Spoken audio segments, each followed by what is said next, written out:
বিশ্বকাপ বললেই যে ব্রাজিলের কথা প্রথম মাথায় আসে, সেই ব্রাজিলের সর্বোচ্চ গোলদাতার নামের পাশে নেই কোনো বিশ্বকাপ।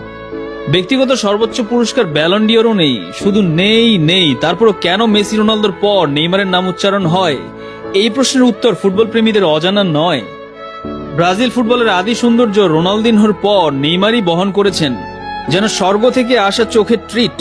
নিখুঁত পাস, চোখ ধাঁধানো ফ্রিকিক কিংবা ভেবাচাকে খাওয়ার মতো পেনাল্টি, কোনো দিক দিয়ে কমতি নেই তার। ক্যারিয়ার জুড়ে যে জিনিসটা কমতি ছিল সেটা বোধহয় ভাগ্যের ছোঁয়া।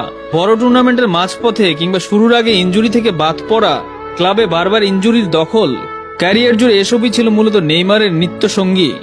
কিছু কিছু মানুষ থাকেন যাদের সবকিছু পাওয়া উচিত, সবকিছুই যারা ডিজার্ভ করেন, কিন্তু দিন শেষে কোনো না কোনো কারণে পাওয়া হয় না। নেইমার তাদেরই একজন।